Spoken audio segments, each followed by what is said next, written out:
Je vais procéder à l'appel. Xavier Marco. Claude Avril qui m'a donné pouvoir. Je suis présent. Nicolas Paget. Christophe Régnier-Duval. Thierry Vermeil. Béatrice Réor. Jean-Pierre Fenouille. Alexandra Cambon. Corinne Martin qui a donné pouvoir à Christelle Jablonski. Xavier Moureau qui a donné pouvoir à Nicolas Paget. Christelle Jablonski. Céline Kramer. Claudine Maffre. Fanny Lauzin, Michel Légereau, Marie-France Laureau, Bernard Vaton, Carole Normani, Louis Biscara, Georges-André Fleury, Martial Questa, Sandrine Clis qui a donné pouvoir à Martial Questa, Denis Brunet, Jean-Pierre Pazero, Aline Landrin qui a donné pouvoir à Patrice Dupont, Claude Bourgeois, Céline Bénès qui a donné pouvoir à Marcel Arsac, Pierre Marquesto, Joël Eckmayer qui a donné pouvoir à Xavier Marco, Valérie Andrès qui a donné pouvoir à Catherine Gaspa, Patrice Dupont, Jonathan Argenson, Marcel Arsac, Catherine Gaspa, Denis Sabon et Marie-Thérèse Galmard.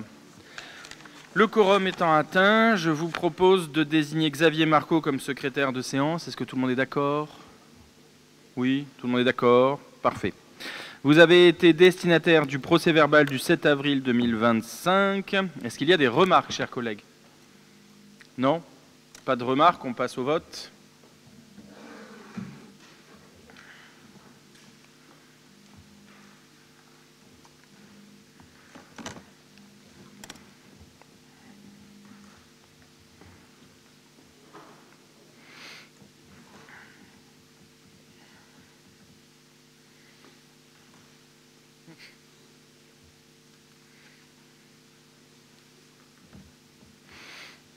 Alors, il nous manque les scrutins de Claudine Maffre, Xavier Moureau et Nicolas Paget.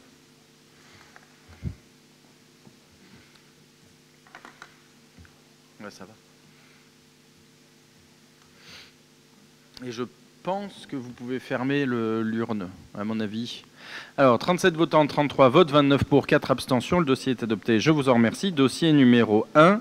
Budget principal du Pays d'Orange-en-Provence, décision modificative numéro 1, Monsieur Nicolas Paget. Merci, bonjour à toutes et à tous. Le dossier numéro 1 concerne donc la première décision modificative du budget principal pour l'exercice 2025.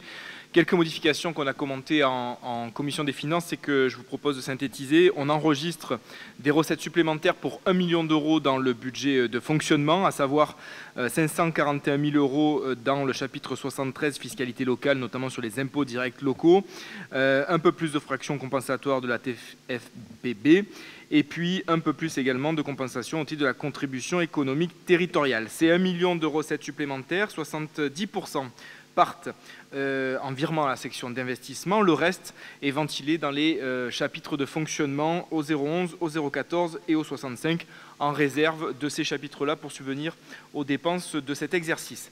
En investissement, ces recettes supplémentaires de 735 000 euros, on les ventile également sur le chapitre 21, essentiellement et 23, là où on avait besoin de crédits en train d'être mené à Châteauneuf-du-Pape, et puis en réserve de ces chapitres pour subvenir aux dépenses de l'exercice. Est-ce qu'il y a des questions, chers collègues? Non? On passe au vote.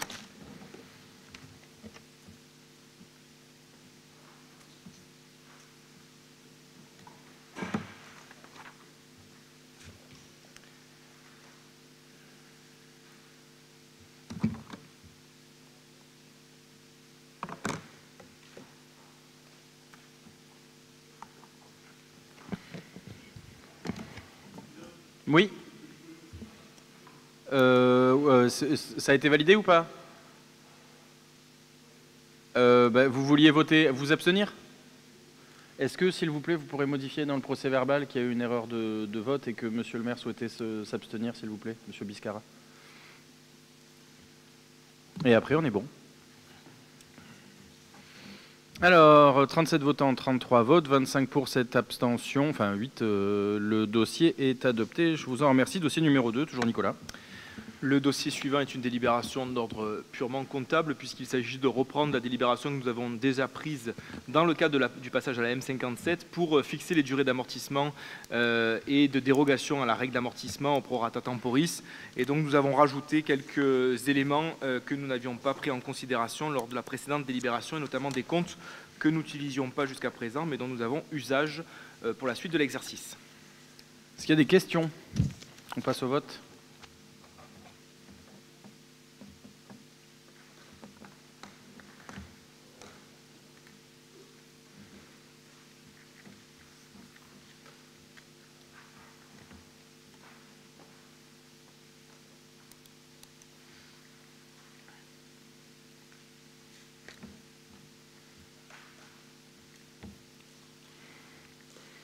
Alors, 37 votants, 33 votes, 33 pour, le dossier est adopté à l'unanimité, je vous en remercie. Dossier numéro 3, toujours Nicolas.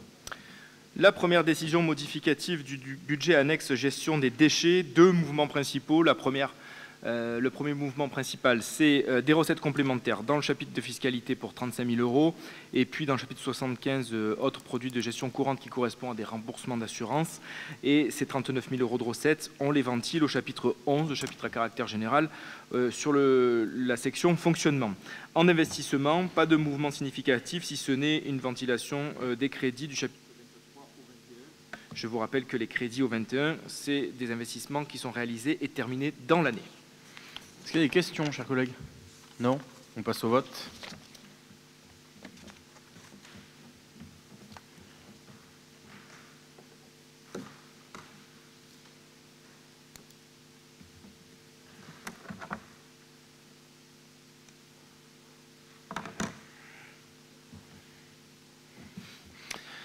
Alors, 37 votants, 33 votes, 25 pour, 8 abstentions. Le dossier est adopté, je vous en remercie. Dossier numéro 4. Même délibération comptable que pour le budget principal. Donc, on reprend la délibération liée aux règles d'amortissement au prorata temporis liées à la M57 pour des imputations qu'on n'utilisait pas jusqu'à présent et qu'on a besoin. Et donc, je vous ai proposé la même délibération pour le budget annexe. Est-ce qu'il y a des questions, chers collègues? Non? On passe au vote.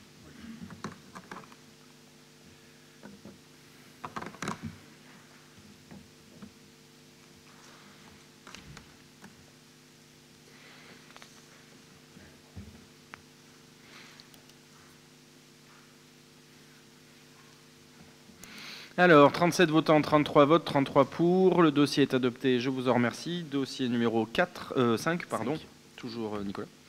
Le dossier 5 concerne une décision modificative numéro 1 pour le budget annexe de l'eau. On enregistre 11 000 € de recettes en moins dans le budget d'exploitation.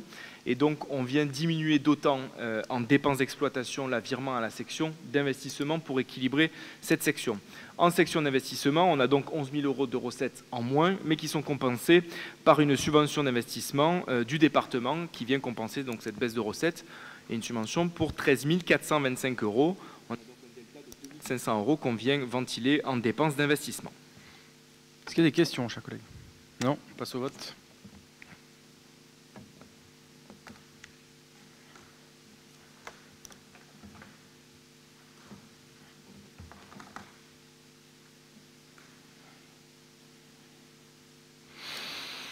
« 37 votants, 33 votes, 25 pour, 8 abstentions. Le dossier est adopté, je vous en remercie. Dossier numéro 6, toujours Nicolas. Dernière décision modificative de la journée qui concerne le budget annexe assainissement. On enregistre 250 000 € de recettes supplémentaires en exploitation sur deux postes. La première, c'est la réintégration de subventions qui avaient été intégrées en investissement alors que ça relève de l'exploitation pour 41 000 €. Et puis l'encaissement en produits exceptionnels de 205 000 € lié à un vieux contentieux qui vient de se résoudre. 252 000 € de recettes supplémentaires qu'on ventile de la manière suivante. 50% qui restent différents chapitres, 011, 67 et 22 en dépenses imprévues. Et puis l'autre moitié, 122 500 € qui est viré à la section investissement en recettes et qu'on vient ensuite reventiler dans les chapitres d'investissement 23 et dépenses imprévues également, puisque nous ne sommes pas en M57. Donc il y a toujours un chapitre dépenses imprévues qu'on utilise. Est-ce qu'il y a des questions? Non, on passe au vote.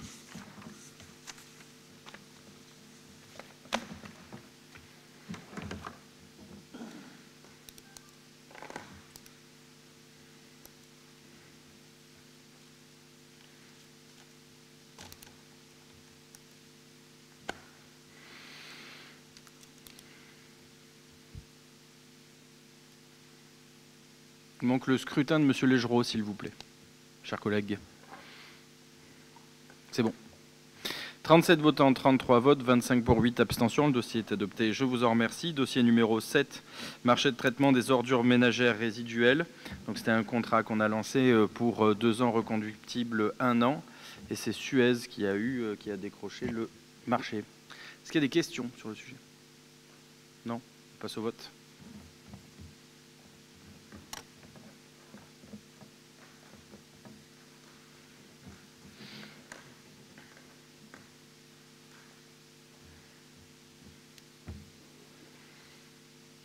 Alors, 37 votants, 33 votes, 25 pour, 8 abstentions. Le dossier est adopté, je vous en remercie. Dossier numéro 8, mise en place d'une procédure alcool et stupéfiants. Donc, c'est une procédure qu'on avait lancée et qui là se formalise pour effectivement contrôler les agents pendant leur période de travail. En cas. Est-ce qu'il y a des questions? Oui, Madame Normandie, je vous écoute. Oui, je m'excuse, c'était un dossier qui a déjà été traité ce matin, mais par rapport à la réponse que vous avez apportée, donc, pour rappel, nous avions demandé s'il ne serait pas judicieux de façon à décharger la responsabilité du chef de service et à accompagner le salarié mis en question, la présence d'un délégué du personnel, et vous avez avancé l'argument que le délégué du personnel ne pouvait pas être présent forcément au moment de la prise en compte de cet état d'ébriété ou de stupéfiant. Donc, cet argument ne me convainc pas.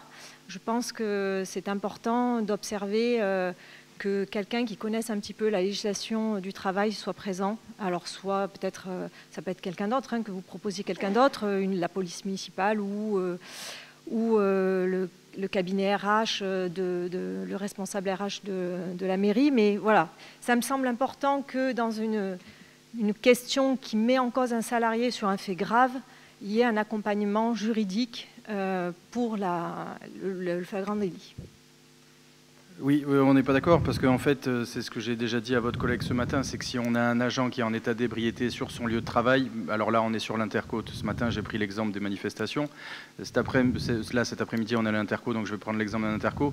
Si j'ai un chauffeur ou un conducteur de poids lourd ou quoi que ce soit qui se retrouve être en état d'ébriété, il faut que l'agent qui le contrôle, et qui de toute façon est un agent des ressources humaines, puisse le faire immédiatement. Sinon je mets en danger les gens. Donc peut-être ne l'avez-vous pas vu, mais c'est la sécurité des gens qui m'importe. Puis-je reprendre la parole? Oui, je vous écoute. Alors, vous introduisez le fait d'un responsable des ressources humaines. Donc, voilà, c'est dans la délib. Non, mais je vous mettez un témoin. Donc, moi, je pense que l'idée, c'est vraiment de formaliser pour qu'il y ait quelqu'un qui ait des compétences juridiques en termes de salariat. Non, mais les RH ont les compétences juridiques. C'est leur métier. Vous mettez témoin dans le document. Mais je ne comprends pas ce que vous ne comprenez pas, c'est quand même assez simple. Est-ce que tu veux leur expliquer, toi, maître Brémond, sur comment ça se passe? Parce que je pense que vous vous doutez bien qu'on ne peut pas imaginer qu'on va rendre quelqu'un alcoolique sous prétexte qu'on va lui faire un contrôle. Et explique à madame comment ça marche, parce que c'est un peu compliqué. Voilà, s'il te plaît. Messieurs, dames, bonjour. Pour les tests, en fait, comment cela se passe? Dès qu'il y a une suspicion de... Excusez-moi, je reprends mon souffle, je viens juste d'arriver. Suspicion d'une personne qui a plus de l'alcool ou qui est sous l'emprise de stupéfiants, les services nous appellent. Nous sommes 4 personnes à pouvoir contrôler les employés municipaux et intercommunaux, c'est-à-dire qu'il y a le directeur général des services, le directeur des ressources humaines que je suis, mon adjointe, et la conseillère de prévention. On est 4 personnes à pouvoir intervenir. On a été formés à manipuler les éthylotests et les tests pour la drogue. Voilà comment ça se passe. Parce que l'opposition veut un représentant du personnel à chaque fois, comme si la flagrance ne suffisait pas. C'est formalisé où dans le document, en fait? C'est-à-dire, c'est formalisé où? Ce que vous venez d'expliquer. Dans le règlement, c'est marqué dans toutes les pièces qui vous ont été communiquées. Je ne l'ai pas lu alors. Je ne l'ai pas vu dans la lecture que j'ai faite de ce document. Donc dites-moi, donnez-moi la page, ça me permettra. Je ne l'ai pas en tête là comme ça tout de suite, vous pouvez retrouver. Non, mais c'est pas votre métier de lire les délibérations à la place des élus, sachez-le quand même, hein, monsieur le directeur. Merci, monsieur le président. Non, mais je pense qu'il a participé à l'élaboration du document. Donc, tout voilà. à fait. Oui, mais il ne peut pas participer au fait de le lire à votre place. Je n'ai pas vu cet élément. On a participé, excusez-moi, juste je termine, du coup le document a été réalisé avec l'agent chargé des fonctions d'inspection du centre de gestion de Vaucluse. Le règlement qu'on a établi a été fait sous les trams du CDG 84, comme l'ensemble des trams qui sont faites par les collectivités territoriales. Et ça a été discuté avec les organisations syndicales, bien entendu, puisqu'on a passé ce dossier-là en CST et qu'il n'y a pas eu de débat, en fait. La plupart des personnes qui siègent, la plupart des agents syndiqués qui siègent au CST sont des chefs d'équipe et qui sont bien concernés par ce type de procédure et forcément très intéressés par ce qu'on veut mettre en place. Le but, c'est juste de mettre un cadre réglementaire pour pouvoir intervenir. Il faut bien avoir conscience de ça. Et le principe, c'est la prévention, avant tout. Voilà. J'avais oublié la participation des partenaires sociaux. Oui, ok. Oui, Monsieur Baton, je vous écoute, pardon. Et il y a un document à signer, vous le faites signer au moment où le gars est là ou vous faites le lendemain ou 4 jours après? En fait, les documents, quand nous intervenons pour faire souffler ou tester la drogue les agents, nous arrivons avec le matériel adéquat et les formulaires qui vont bien. Comme je vous l'ai expliqué, on n'est que 4 personnes à pouvoir tester les agents, donc forcément c'est nous qui disposons de tous les documents et nous faisons signer les documents aux agents qui ont été testés au moment du test, in situ. Merci. Oui, merci pour ces éléments d'information. On passe au vote.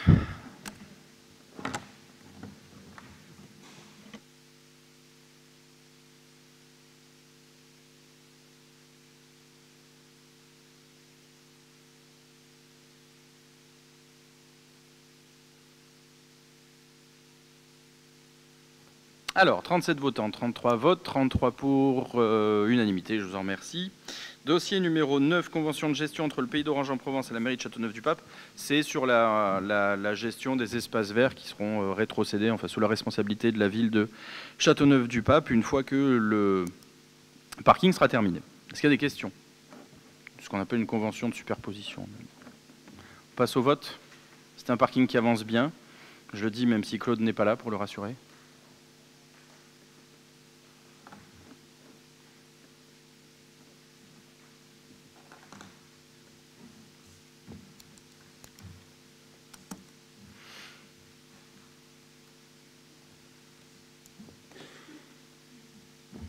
« 37 votants, 33 votes, 33 pour. Le dossier est adopté à l'unanimité. Je vous en remercie. Dossier numéro 10, convention de refacturation entre le Pays d'Orange en Provence et la ville d'Orange pour les dépenses liées au logiciel 3P gestion des marchés publics.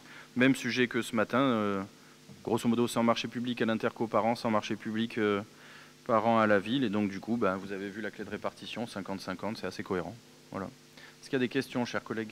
Oui, Président. Oui, Monsieur le maire. Simplement, que vous nous expliquiez comment vous arrivez à 50-50 entre Orange et l'intercommunalité des Pays d'Orange. Je viens de vous le dire. Oui, mais ça demande un peu des explications. 100 marchés publics par an à l'Interco, 100 marchés publics par an à la ville. Grosso modo, c'est au prorata l'utilisation du logiciel. Et donc, comme on est peut-être à 1 ou 2 près, on a autant de marchés l'un que l'autre, on arrive à 50-50. Voilà. C'est une question d'usage. D'accord. Mais non, mais n'hésitez pas. Si, Voilà, oui, c'est ok. tout. Merci. Je vous en prie. On passe au vote.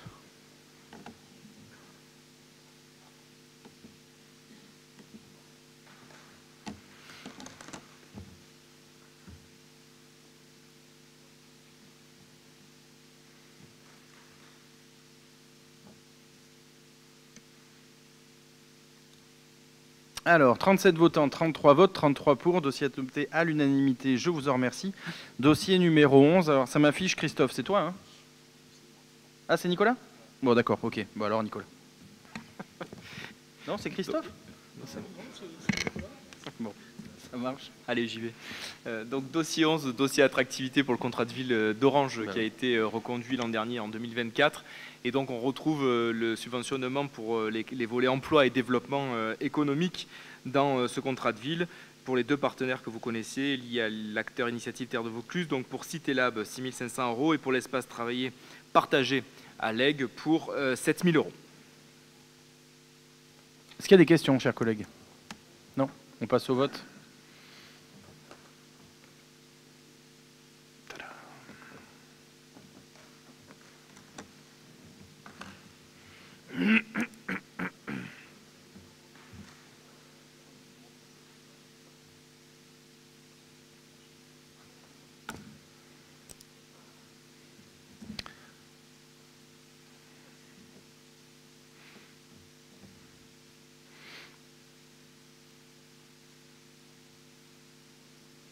Alors, 37 votants, 32 votes, 32 pour, le dossier est adopté. Je vous en remercie. Dossier numéro 12. Là, j'ai Christophe, c'est bon? Oui, ce coup-ci, c'est bien moi. Merci, Président. Merci, Monsieur le maire. Chers collègues, vous avez pu prendre connaissance du projet schéma directeur cycle qui est proposé au vote ce jour, après plusieurs mois de travaux. Je voudrais en préambule remercier les maires, les agents et les habitants de chaque commune qui ont participé à l'élaboration de ce schéma, ainsi que l'ADEME et le département de Vaucluse qui ont subventionné à 80% ces études. Un mot rapide sur les étapes ayant permis de présenter ce schéma. Nous avons enchaîné les repérages sur le terrain, les rencontres avec les maires des communes membres, des réunions publiques dans chaque commune, la compilation des résultats d'un questionnaire tout public, des réunions avec nos partenaires de la région et du département. Et je suis fier de vous présenter aujourd'hui le fruit de ce travail. Lors de la prise de la compétence mobilité par notre PCI en juillet 2021, il nous est apparu important de nous doter d'un outil planification pour le déploiement d'une politique cyclable sur le territoire. Vous le savez, j'ai eu l'occasion de vous le dire à plusieurs reprises, nous n'avons pas l'ambition de faire la chasse à la voiture, comme dans de nombreuses agglomérations françaises, où il est de moins en moins bon vivre. Je souhaite que chaque usager de l'espace public puisse circuler librement en trouvant sa place et en sécurité. Ce schéma directeur cycle permet de passer à la vitesse supérieure sur les aménagements afin de connecter les communes vers la ville-centre, mais également des communes entre elles, ainsi que vers les pôles générateurs de mobilité. Nous avons volontairement listé de nombreuses possibilités de raccordement, car toutes les voiries inscrites dans le schéma directeur pourront faire l'objet de subventions. Cela nous semblait intéressant. La réalisation du schéma a permis d'étudier l'ensemble des difficultés à lever pour augmenter le nombre de déplacements en mode doux sur notre intercommunalité. Stationnement sécurisé, signalétique, travaux d'infrastructure, accompagnement. Tout cela donne un plan qui peut être exécuté à court, moyen et long terme, selon nos priorités et les moyens qui seront les nôtres dans les années à venir et ceux de nos partenaires. Je vous remercie. Merci Christophe. Est-ce qu'il y a des Oui, Madame Normani. Oui, d'abord merci pour effectivement le travail fourni et le détail des schémas qui est effectivement très bien fait. Je voulais apporter juste une petite question ou suggestion. Là, en fait, donc, la Via Venetia, c'est vraiment un lien essentiel entre les deux grandes voies cyclables de Véloroute de la Méditerranée et de la Via Rona. Et donc, dans le schéma directeur que vous présentez, je trouve qu'entre ces deux axes majeurs, il y a des alternances de passages sécurisés et d'autres mixtes. Donc voilà, peut-être que c'est quelque chose d'évolutif, peut-être que les sécurisations vont venir au fil des années et des travaux des différentes rues, mais c'est vrai que la problématique de la cohabitation des vélos et de la voiture pose problème pour à la fois la sécurité des cyclistes, mais également la sécurité des conducteurs qui ne voient pas forcément, ils ne sont pas toujours très bien signalés en termes de visibilité. Donc voilà, c'est un peu accidentogène. Donc au nord comme au sud du territoire, les liaisons que vous envisagez reposent essentiellement sur beaucoup de voies partagées et de voies cyclables ou alors de voies cyclables étroites non sécurisées. On peut peut-être en citer quelques-unes, la rue du Nant, l'avenue de l'Arc de Triomphe, le boulevard d'Aladier, la rue des Lilas ou l'avenue Frédéric Mistral pour l'instant. Donc voilà, pour moi c'est vraiment important de prendre en compte cet aspect de la sécurité. Ensuite, je trouve effectivement que l'utilisation du canal de Perlate est une très bonne idée et représente une solution très pertinente et très cohérente. En revanche, le recours au chemin du Bel Enfant soulève vraiment des difficultés techniques parce que l'espace est quand même étroit et je pense que ça va être peut-être un problème pour réaliser une piste cyclable sur ce secteur-là. Alors, on s'est demandé si vous aviez envisagé la création d'une voie verte continue, incluant la construction d'une passerelle franchissant l'autoroute A7 entre le chemin du Bel-Enfant et de Bel-Air, pour effectivement avoir cette continuité de voie sécurisée et également d'éviter ce problème du chemin du Bel-Enfant. Donc voilà, cela permettrait, à mon avis, de garantir une liaison sûre, directe et agréable, et surtout en évitant la RD 17, très peu agréable pour faire du vélo, car très empruntée par les camions du fait de la présence des carrières de l'Orme tout le long du parcours. Donc ce tracé assurait la continuité de l'itinéraire le long du canal de Pierre-Latte, tout en offrant une connexion fluide vis-à-vis du centre-ville d'Orange. Le parcours pourrait être agrémenté, bien sûr, d'arbres, de façon à pouvoir aussi utiliser cette liaison, même en période d'été, parce que, bien sûr, c'est une période stratégique pour le tourisme en Provence. J'entends bien vos remarques. Bon, vous savez qu'il y a une notion aussi budgétaire. On a étudié tous les parcours. C'est pour cela qu'au plus on prévoit un schéma directeur avec plusieurs voies cyclables, au plus on obtiendra aussi des soutiens économiques pour différentes voies. Vous avez pris l'exemple de la passerelle au-dessus de la 7. On a abordé ce sujet-là, bien sûr, mais ça peut être aussi évolutif. Le schéma directeur aujourd'hui, nous sommes à l'instant T avec une prévision court, moyen et long terme, mais il n'est pas dit que dans le futur, certaines pistes cyclables soient créées sans qu'elles aient été mises sur le schéma directeur. Du coup, quand vous avez étudié cette possibilité, qu'est-ce qui en est ressorti dans votre étude ? À mon avis, ça me paraît exorbitant en termes financiers pour le sortir à l'instant T. Exorbitant, c'est-à-dire exorbitant, c'est très cher, c'est-à-dire passer sur l'autoroute, en plus, c'est pas contre nos mains. Mais très cher, c'est combien un ouvrage d'art, généralement, alors celui-là, il est peut-être un peu disproportionné, mais je crois que celui de la déviation, ça doit être 6 ou 7 millions d'euros quand même. Parce qu'il faut les autorisations, il faut... Combien ? Oui, là, on est sur un truc particulier, mais... Comprenez, c'est pas exactement la philosophie. C'est pas tout à fait pareil, la déviation, quand même. Oui, tout à fait. Mais c'est pour ça que je vous ai pris une grosse maille. On n'est pas dans cette temporalité-là. Moi, ça me paraît même pas envisageable à moyen terme, ça, très concrètement. Pourquoi ? Alors, effectivement, Attendez, je vais vous répondre. Si vous avez un chiffre à me donner, ça permet de non, de prendre je sais pas, vous avez un chiffre, un avis éclairé. Oui, c'est un peu...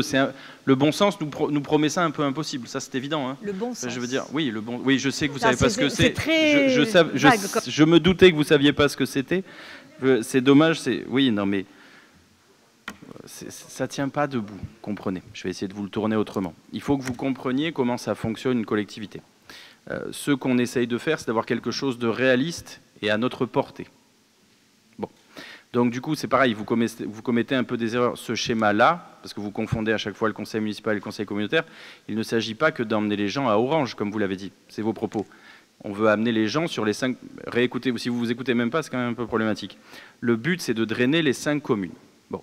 Et encore une fois, c'est bien de dire qu'il n'y a qu'à Faucon, mais déjà, si cette collectivité ne s'était pas bougée, on a déjà eu le sujet la dernière fois, pour que la Via Venetia aille jusqu'à Orange, le sujet ne se poserait même pas. Bon, donc c'est le volontarisme d'Orange et les travaux assez importants qu'on a fait pour permettre la voirie partagée qui font que ce maillage se fait. Et déjà, ça a été conséquent rien qu'en faisant de la voirie partagée. Donc commencer à partir sur ce qui est un peu utopique, un pont au-dessus de l'autoroute, oui, vous pouvez rêver, vous avez le droit, mais le problème c'est qu'après, au bout d'un moment, il faut être dans le réel. Bon. Chacun son endroit. Ici, on est dans une majorité qui essayons d'apporter le réel. C'est un peu comme pareil quand vous parlez de la voirie sécurisée. Oui, l'idéal, ce serait que de la voirie que pour les vélos. Mais regardez la Via Venetia ou regardez même la Via Rona. Aucun des deux trajets n'est uniquement concerné que par le vélo. C'est pas vrai. Il y a forcément... C'est le réel. C'est-à-dire que quand vous êtes dans la pratique, il y a le rêve, il y a K, Faucon, ce serait bien 2, etc. Puis après, il y a le réel. Et le réel, même la Via Venezia, même le département porteur de la Via Venezia fait à un moment des endroits qui sont effectivement accidentogènes. Même la Via Rona, qui est un projet européen, a aussi des endroits qui sont particulièrement dangereux. Donc après, c'est le réel. Bon, c'est un peu comme sur la même chose, vous dites, ouais, vous faites de la voirie partagée, mais parce qu'il n'y a pas vraiment de choix.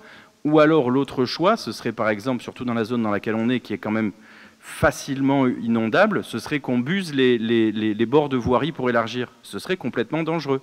C'est-à-dire que pour vous faire plaisir, par exemple, ou pour faire plaisir qu'à vous d'ailleurs, on buserait les bas-côtés, mais sauf qu'après, en termes d'inondabilité, ce serait une catastrophe. Donc si vous voulez, c'est ça qu'on appelle le bon sens. C'est qu'on a plusieurs paramètres et on voit ce qui est réaliste, ce qui est réaliste à moyen terme, à long terme, et ce qui a très peu de chances d'arriver. Et on ne prend pas de l'énergie sur ce qui risque de ne pas arriver, alors qu'on n'a déjà pas fini le maillage. Je vous donne un exemple, un parallèle. Là, on est en train de plancher depuis 2 ans. 2 ans et demi, voire même 3 ans, sur le fait de faire une boucle de la Via Rona jusqu'à Châteauneuf-du-Pape. Bon, eh ben, y en a pour un petit billet. Il faut aller chercher les subventions. Il va falloir faire un décret loi sur l'eau. Ça va nous prendre 1 an au moins. Donc les services travaillent dessus, mais déjà, ne serait-ce que ça, c'est-à-dire faire déjà l'essentiel, ça prend 3, 4, 5 ans. Voilà. Donc on commence par faire ça, c'est-à-dire que dès qu'on le peut, et si vous aviez lu le schéma directeur, vous l'auriez compris, ce qu'on fait d'abord, c'est essayer de récupérer ce qu'on peut faire un peu facilement. Et déjà, le faire facilement, ça prend beaucoup de temps. Voilà. Je crois qu'on est bon. Je veux juste répondre. Pardon, oui, je t'en prie. Je veux juste répondre et finir, et je rejoins ce que dit le président. Je rajouterai que quand même, bon, cette passerelle, à 300 mètres de cette passerelle, on est à Giono et on peut facilement passer sous l'autoroute et reprendre la route de Roquemaure par l'autre côté. Donc on a bien vu une possibilité, mais économiquement, on a un ouvrage qui est déjà réalisé où il n'y a aucun travaux à 300 mètres de cette voie-là.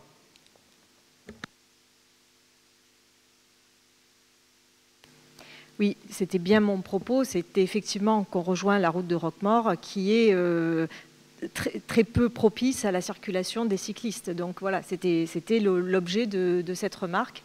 Et effectivement, pour ma part, prendre une décision, ça doit être une décision éclairée, chiffrée. Donc quand on étudie et qu'on renonce à un projet, c'est parce qu'il a été réellement chiffré. A priori, vous renoncez avant d'être allé jusqu'au chiffrage. Donc voilà, je trouve ça dommage.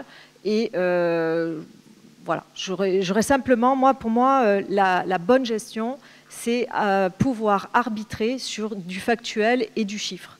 Ici, j'ai le sentiment quand même que beaucoup de décisions sont faites au doigt mouillé. Voilà. On connaît bien notre territoire. Vous me parlez de la route de Roquemaure quand nous sortons d'Orange. Hormis cet ouvrage à Giono, les gens peuvent passer aussi par le Grèce ou d'autres voies qui sont parallèles à la route de Roquemaure pour rentrer chez eux et au moins ils sont en sécurité. Non mais ce qui est surtout dommage, c'est que vous n'écoutiez pas, quoi. Rien que la passerelle de l'Aigle qu'on a refait nous, ça a coûté 1 million d'euros.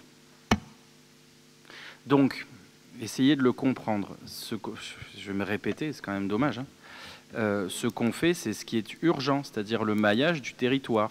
Les ponts, les rêves, les machins, et je vous le dis un peu honteux, mais vos rêves, vos desiderata, on en a cure, hein, très franchement. Ce ne sont pas mes desiderata, ce sont juste une question sur mais je une vous ai possibilité, répondu. Non, mais et je vois qu'elle n'a pas été étudiée, on pourrait c'est faire tout. Aussi, non mais...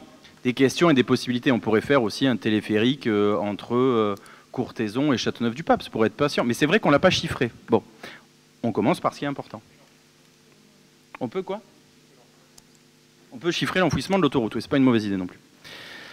Bon, ceci étant dit, est-ce qu'il y a d'autres questions, chers collègues? Non? Oui. J'avais une autre question. Je vous en prie, monsieur Brunet. Alors, je reviens sur le problème de dangerosité de certaines zones. On a un cas particulier donc à Jonquière avec le restaurant de la gare et la Via Venezia passe juste à côté. On se retrouve quelquefois donc avec des cyclistes ou même des jeunes en trottinette qui passent très vite devant le restaurant où il peut y avoir une zone de rencontre, des piétons, des gens et puis des enfants qui jouent. Alors j'ai vu qu'il y avait une signalétique, des panneaux bleus là qui indiquaient justement zone de rencontre, etc. Je pense que c'est nécessaire de faire une étude de ce côté-là pour poser cette signalétique, mais je n'ai pas vu de ralentisseur pour vélo ou d'espèce de chicane ou pour réduire la vitesse sur certains endroits, parce que je peux vous dire... On va pas faire comme à Carpentras. Hein. Qu'est-ce qui est fait là-bas? Je vous invite à aller voir ce qu'ils ont fait sur leur véloroute. Voilà, Ils ont mis des chicanes tous les 4-5 mètres. Je voulais signaler qu'il y a des fois, il y a des endroits où ça peut être dangereux pour les piétons. Est-ce qu'il est prévu quelque chose là-dessus? Non, mais je vais vous répondre à M. Brunet. Vous voyez le sujet, et vous avez raison, hein, c'est-à-dire que on fait de la voirie, on sépare le... Dans l'absolu, tout le monde devrait pouvoir rouler sur la même route en sécurité, si on est dans un monde civilisé. On est obligé de faire de la voirie séparée, parfois partagée, mais la Via Venezia n'est pas dangereuse en elle-même. Et s'il suffisait de panneaux de signalisation pour que les gens les respectent, on n'aurait pas de l'incivilité partout. Le problème, et c'est ce que vous soulevez à juste titre, c'est que vous avez parfois des usagers qui sont incivils, pour le dire respectueusement. Donc, c'est pas le passage, c'est pas le dodan ou quoi que ce soit qui va faire l'objet. Le problème, malheureusement, et on le voit de plus en plus dans toutes nos communes, vous l'avez cité, hein, avec les trottinettes électriques, la seule chose qui freine un peu et qui marche, c'est le PV. On peut travailler à la signalétique, il n'y a pas de souci. Mais quelqu'un qui roule comme une brute avec sa trottinette électrique, vous lui mettez un panneau, je ne suis pas sûr que sa conscience citoyenne s'éveille subito. Hein. Sinon, ce serait... Oui, Pierre.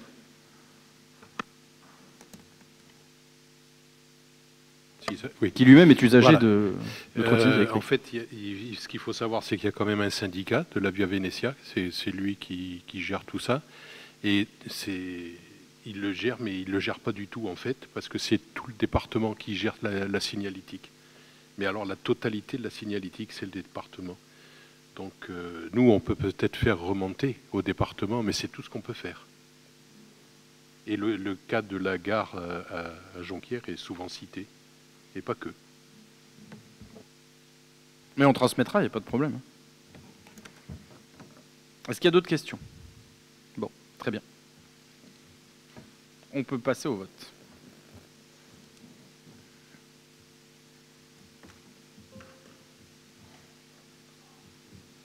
Alors, le service me précise aussi, quand même, pour répondre, sur éventuellement faire un ouvrage d'art au-dessus, quand même. Pour faire un ouvrage d'art en dessus de l'autoroute, qu'on ait quand même les visions, parce que c'est vrai que j'avais oublié aussi, ça a été le même sujet pour la SNCF. C'est-à-dire qu'à partir du moment où on commence à faire un ouvrage d'art en dessus d'une autoroute ou d'une voie ferrée, il faut que l'autoroute ou la voie ferrée soit fermée, et donc il faut indemniser. Donc autant vous dire que si on doit commencer à plancher pour indemniser les autoroutes du sud de la France pour plusieurs semaines de fermeture, je comprends effectivement maintenant, je me rappelle plus précisément pourquoi on n'est pas allé bien plus loin sur le sujet. Ou alors on y passe 4-5 ans de budget. Hein. 70 000 véhicules jour? Ah, si on doit payer le péage... Là, je suis pas sûr que... Là, c'est pas... Non, mais là, c'est... Bon. La dureté du réel. On en est où? Ah, j'ai pas voté.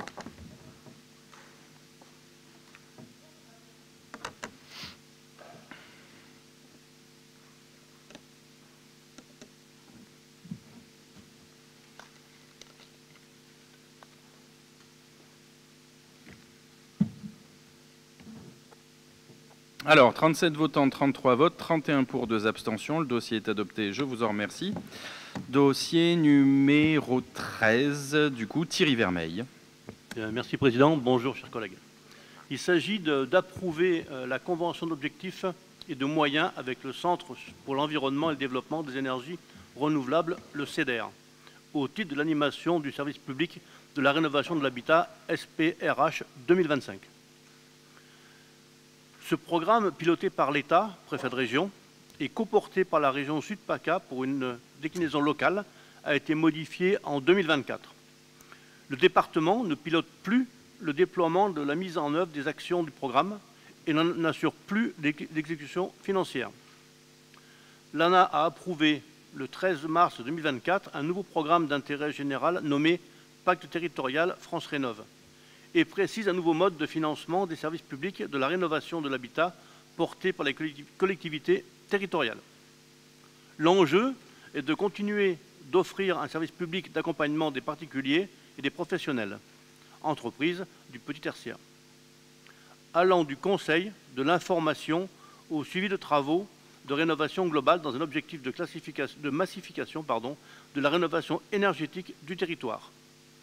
Le CEDER, opérateur historique dans le Nord Vaucluse et la Drôme, est la structure de mise en œuvre du SPRH sur le territoire du Pays d'Orange en Provence. Il s'engage à réaliser les actions décrites dans la convention proposée. Le Pays d'Orange en Provence s'engage à continuer de soutenir financièrement le CEDER en 2025 pour la réalisation de ces actions.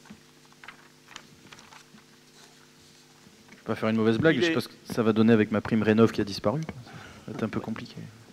Bon. Il s'agit d'approuver les termes de la convention d'objectifs entre le Pays d'Orange en Provence et le CEDER, d'approuver l'adhésion annuelle du Pays d'Orange en Provence au CEDER d'un montant de 300 €, d'attribuer une contribution financière au CEDER pour un montant annuel de 16 832 €, d'autoriser le président à signer la convention et tout document, toute pièce administrative ou comptable relative à cette affaire, ainsi que les actes nécessaires à la réalisation des actions spécifiques qui seront confiées au CEDER.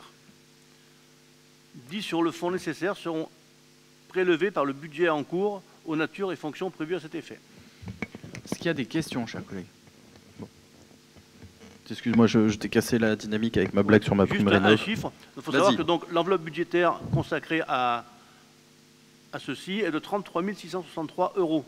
La moitié financée par l'ANA, l'autre moitié par le Pays d'Orange en Provence. Ok.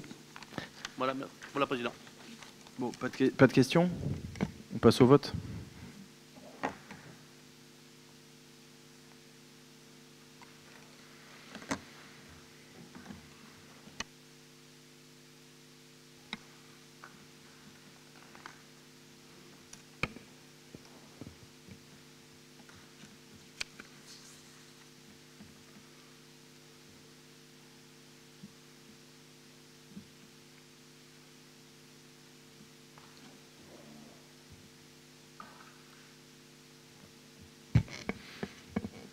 Alors, 37 votants, 33 votes, 33 pour. Le dossier est adopté à l'unanimité. Je vous en remercie. Dossier numéro 14. Toujours toi, Thierry. Merci, Président. Donc là, il s'agit du syndicat mixte du bassin de vie d'Avignon, le SCOT, et il s'agit de valider l'avis sur le projet. Vu la délibération du comité syndical du 7 avril 2025 portant bilan de la concertation arrêt du projet du SCOT, vu le courrier en date du 10 avril 2025, reçu le 14 avril 2025, par lequel le syndicat mixte a sollicité l'avis du POP en tant que personne publique associée au titre de sa compétence en matière de plan local de l'habitat. Considérant qu'il précède et qu'il convient que le POP exprime son avis sur le projet arrêt de révision du SCOT. Considérant que le projet de SCOT s'articule autour de 3 défis majeurs, la centralité du bassin de vie, la résilience écologique et climatique du territoire, ainsi que l'inscription dans un modèle sobre et attractif fondé sur la qualité urbaine et la sobriété foncière. Considérant que l'intercommunalité du Pays d'Orange en Provence est pleinement intégrée dans l'armature territoriale du SCOT, avec des objectifs précis en matière de démographie, d'habitat, d'économie, de logistique, de mobilité et de protection des espaces agricoles et naturels. Considérant que le SCOT prévoit pour le territoire du POP une croissance de 4 700 habitants d'ici à 2045 et un besoin de 3 900 logements, dont 3 450 constructions neuves, ainsi qu'un effort de mobilisation de 80 résidences secondaires et 410 logements vacants. Considérant que le développement économique du Pays d'Orange en Provence est conforté par le fléchage de 85 hectares dédiés aux activités économiques, artisanales et logistiques, notamment pour les zones de Grange Blanche et du Coudoulet, dans une logique de hiérarchisation et de sobriété foncière. Considérant que le document d'aménagement artisanal, commercial et logistique introduit un encadrement strict de l'urbanisme commercial, excluant toute création de nouvelles zones commerciales et encadrant fortement les implantations existantes, notamment sur la zone du Coudoulet à Orange. Considérant que la stratégie de mobilité du SCOT renforce le rôle du pôle d'échange multimodal, le PEM d'Orange, s'identifie comme levier d'intensification urbaine et de report modal, en lien avec l'étoile ferroviaire avignonnaise et les réseaux de transport régionaux. Le Conseil communautaire décide, l'article 1, d'émettre un avis favorable au projet d'arrêt du SCOT du bassin de vie d'Avignon, tel que présenté par le comité syndical du 7 avril 2025. Article 2, le présent avis sera transmis au syndicat mixte du SCOT dans le cadre de sa procédure de consultation des personnes publiques associées. Voilà, Président. Merci Thierry. Est-ce qu'il y a des interventions, chers collègues? Oui, Monsieur Vaton, je m'en doutais. On se la refait comme ce matin? On se la fait comme ce matin. Allez, ça marche. Oui, sur le fond, on est d'accord. Je veux dire qu'on fasse un SCOT qui soit comme il est fait. Je veux dire, c'est intéressant. Le problème, c'est qu'on n'aurait jamais dû être rattaché à Avignon. Ça nous écarte Valdréas. Ça nous écarte Valdréas, ça nous écarte tout l'enclave, ça nous écarte Bolène. Et du coup, alors qu'il y a des SCOT pour Vaison-la-Romaine ou pour d'autres communes, je ne comprends pas qu'à Orange, on n'ait pas eu un SCOT, quoi. Alors, nous souhaitions un SCOT du Pays d'Orange, nous le souhaitions. Mais je vais laisser le Président peut-être vous répondre plus précisément sur ce sujet. Donc, ça me paraît... Il va dire que je rabâche, je lui ai déjà tout dit. Il me repique même des arguments cet après-midi.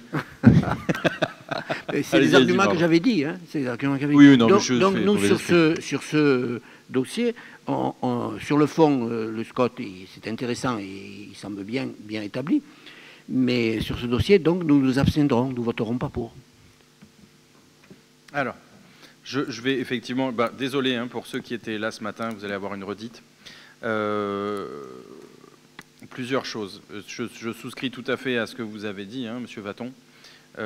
Quand même, d'abord et avant tout, je remercie les vice-présidents du SCOT, Nicolas Paget et Claude Avril, qui ont vraiment bataillé pied à pied pour que, quand même, notre interco ne soit pas laissé de côté. Et ça aurait pu partir dans ce sens-là s'ils n'avaient pas bataillé à Fleury-Moucheté. Ça n'a pas été des octogones non plus, mais ils ont su faire entendre la voix de l'intérêt de notre territoire. Et on a tous été sur la même longueur d'onde. Donc vraiment, j'en profite pour les remercier. Je vais refaire l'historique. Première erreur, et je vais le redire, parce que c'est important de le savoir quand même, il y a eu un premier péché originel, c'était que la CCRLP, sous l'égide d'Anthony Zilio, parte au sud de Drôme. Ça a été la première erreur. Donc du coup, évidemment, tout ce qui était l'enclave, par voie de conséquence, s'est retrouvé aspiré par le sud Drôme. Premier point. Deuxième point, on a effectivement, c'est ce que je vous disais ce matin, hein, il y a 6 ans, c'était mon père qui était président, il était allé voir son homologue de la CCAOP pour lui demander, parce que Madame la Présidente Pascale Bory était d'accord, mais il fallait qu'on le fasse à ce moment-là, qu'on crée notre propre SCOT du bassin de vie d'Orange, va-t-on dire, mais il fallait 2 intercommunalités, et on a eu une fin de non-recevoir de la part de nos homologues de la CCAOP. Deuxième point.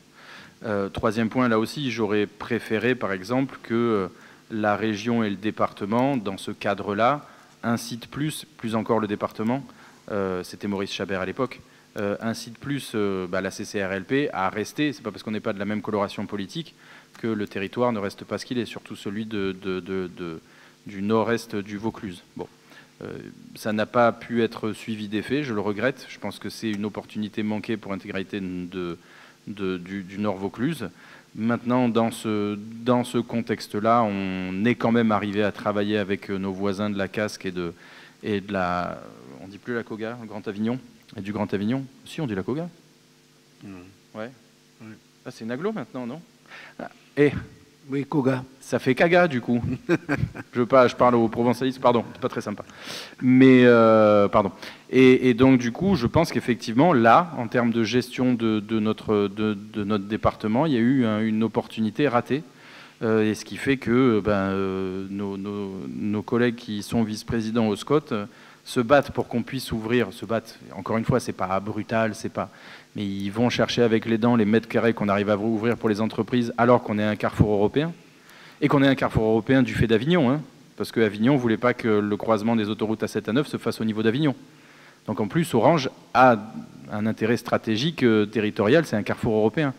Donc nous placer comme carrefour européen par la volonté d'époque, ça doit qu'avoir 50 ou 60 ans cette histoire, on soit en position de carrefour européen, mais que ce soit Avignon qui récupère la grosse partie de l'aménagement du territoire, c'est plus que dommage. Voilà. Mais, comme vous l'avez dit dans votre propre introductif, Dans ce contexte-là, on a pu travailler avec les services de l'État et le SCOT du bassin de vie d'Avignon. On est plutôt même très satisfait de ce qu'on est arrivé à obtenir, sachant que c'est un document qui va être quand même amené à vivre, donc selon ce qui va se passer dans les années qui viennent, peut-être qu'on pourra récupérer des hectares qui n'auront pas été pris ailleurs, sachant encore une fois qu'on ne veut pas non plus, je parle pour Orange, mais je crois que c'est à peu près vrai pour la plupart de mes ou même l'intégralité de mes collègues, même si je ne m'amuserai pas à parler à leur place, ce qu'on souhaite, c'est devenir les communes de l'intercommunalité du bon vivre. Et donc, du coup, la densification de population n'étant jamais la bonne solution, à mon humble avis. Pour le bien vivre, on ne court pas après non plus des milliards d'hectares à imperméabiliser. Mais dans ce contexte-là, avec les enjeux qu'on a, la base aérienne qui nous touche tous, et même qui nous touche plus encore que nous, ce qui aurait été cohérent en plus qu'on ait un SCOT, je trouve qu'on a fait plutôt du bon travail et je remercie une fois encore les vice-présidents. Voilà. Donc j'invite ceux qui le souhaitent quand même, malgré tout, malgré les réserves que je peux partager avec M. Vaton, à voter l'arrêt, donner un avis favorable au SCOT du bassin de vie d'Avignon. Voilà. Est-ce qu'il y a des questions d'autres? Non. Président, oui, M. Biscarat, je vous en prie. Ça ne concerne pas trop le SCOT en lui-même, mais ça concerne quand même les intercos. Mais avant cela, je voulais vous dire qu'au sujet de la Via Venetia, bon, vous n'avez rien à voir avec le sujet concernant la mise en sécurité sur Jonquière de la Via Venetia, je vous rassure. Il y a d'autres choses qui sont plus urgentes. J'ai pas dit ça, hein. Je vous ai pas mis non, mais je tenais à vous rassurer. D'accord. Voilà, bon. Il y a d'autres choses dont vous avez la compétence à Jonquière qui sont plus urgentes que ça, vous concernant. Ce que je voulais simplement dire, c'était pour savoir où vous en étiez concernant beaucoup de Provence Attractivité, puisque j'avais cru comprendre que votre décision au dernier conseil de communauté n'était pas encore, enfin qu'il y avait peut-être encore des chances de revenir sur cette position. Alors est-ce qu'il y a un espoir ou il n'y a pas d'espoir pour l'année 2025? J'ai rencontré Madame la Présidente du département à 2 occasions. Je dois le faire une 3e fois. Je vais lui dire je vais repréciser ce que j'ai déjà exposé, mais qui me paraît être de bon sens, si vous voulez. À chaque fois, vous me faites sortir du bois alors que j'essaie. En fait, vous faites tout pour que ça se passe bien, je suis sûr. Pour que ça se passe pas bien. Je vous charrie. 2 sujets. Non, ne vous inquiétez pas, je vais vous répondre. Il faut savoir une première chose, c'est que, mais je crois que je vous l'ai déjà dit, notre territoire, nos socioprofessionnels, parce que j'aime pas le terme argent public, pour moi c'est l'argent du contribuable. Le contribuable hôtelier ou restaurateur, lui, paye une taxe de séjour à l'intercommunalité. Toutes les intercommunalités perçoivent une taxe de séjour. Sur cette taxe de séjour, le conseil départemental met une surtaxe de 10%, c'est-à-dire que 10% de nos recettes vont au conseil départemental, en l'état entre 45 et 48 000, dont la fonction, puisque l'assiette de la fiscalité, c'est les hôteliers, dont la fonction est de promouvoir le tourisme. Bon, à cela, Maurice Chabert, en son temps, avait créé VPA, je vous ai déjà raconté les détails, etc., donc je ne vais pas y revenir, sur lequel il a demandé une contribution supplémentaire aux intercommunalités pour le tourisme et pour le développement économique. Ce n'est pas à moi de juger si VPA n'est pas dans son rôle à faire du développement économique au regard de la loi NOTRe, ça ne m'intéresse pas, et entre nous, je crois qu'on fait suffisamment du bon travail dans la situation du pays pour faire du développement économique sur notre territoire. Je trouve qu'on se débrouille pas trop mal. Bon.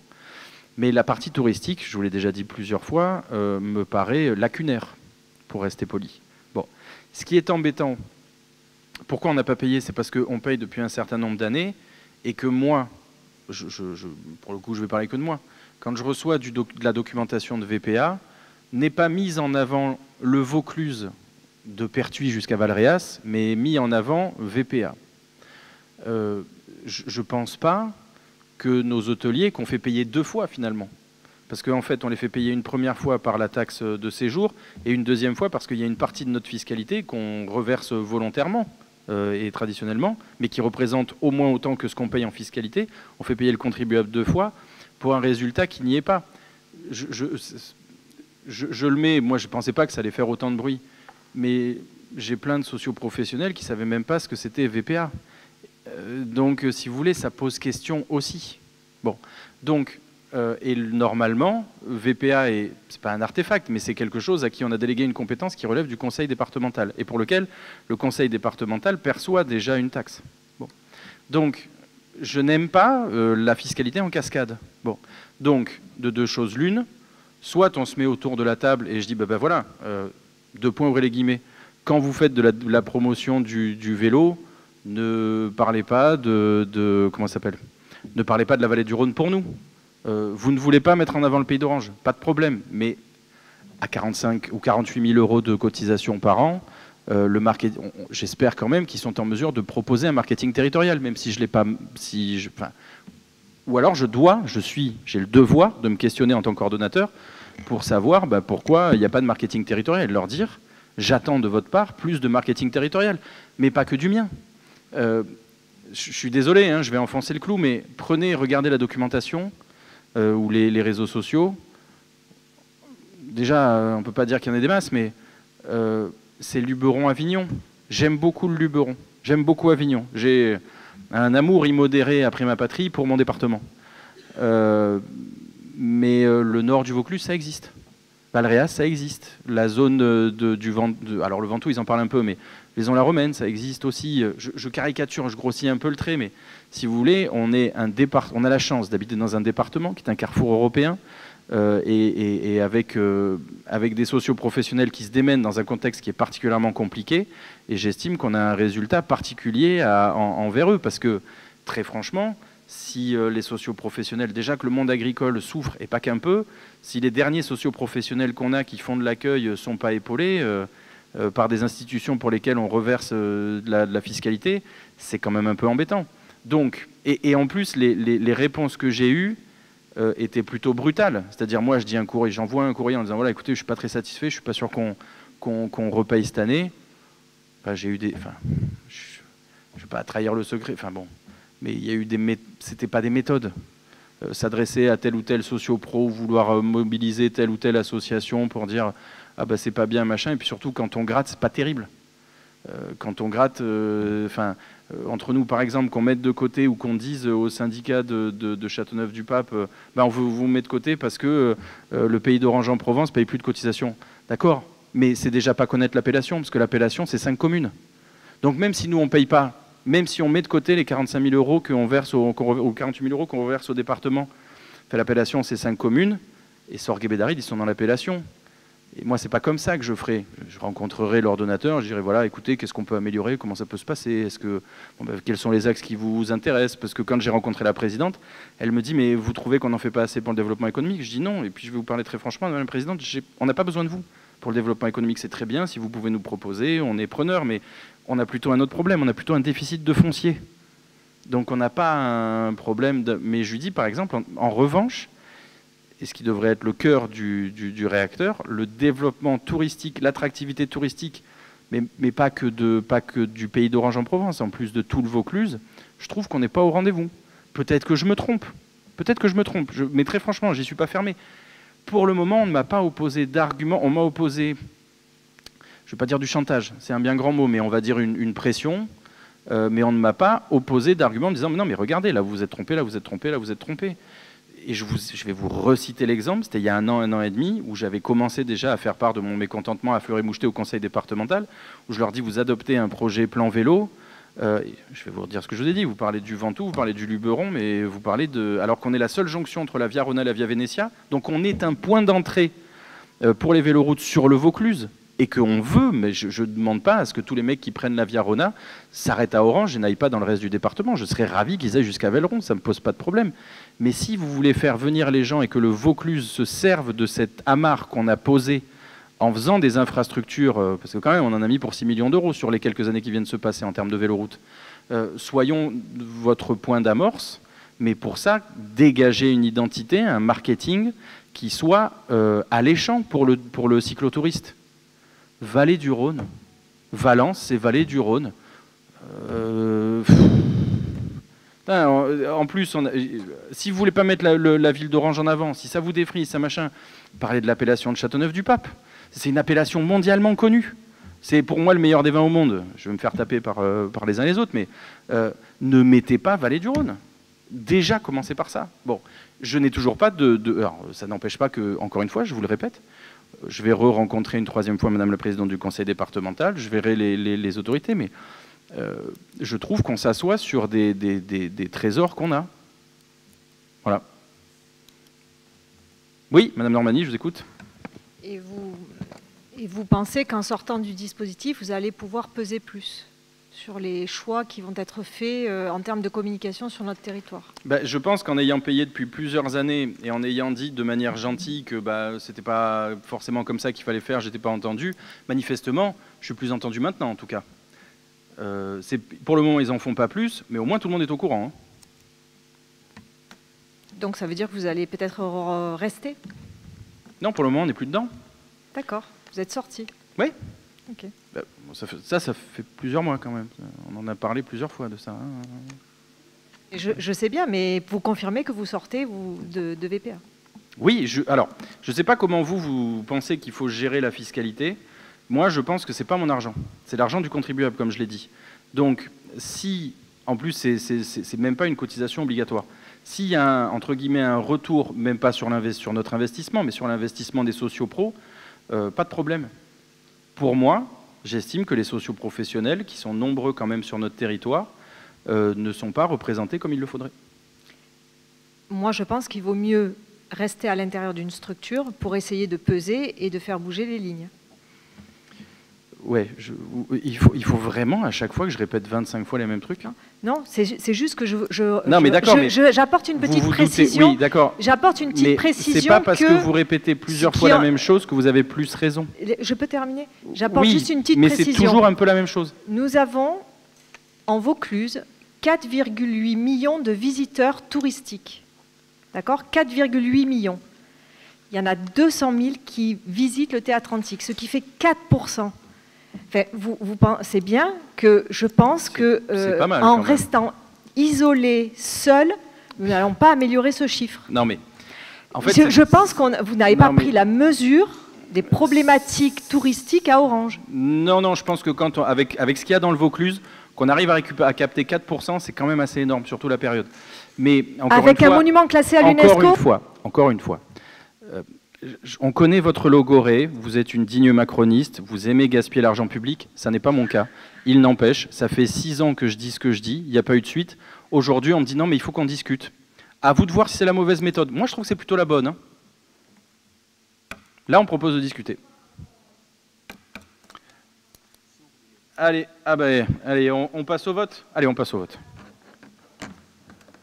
Oui, non, mais vous savez, ça fait 6 ans que vous répétez la même chose. Hein, donc, on a compris. Hein. Eh oui.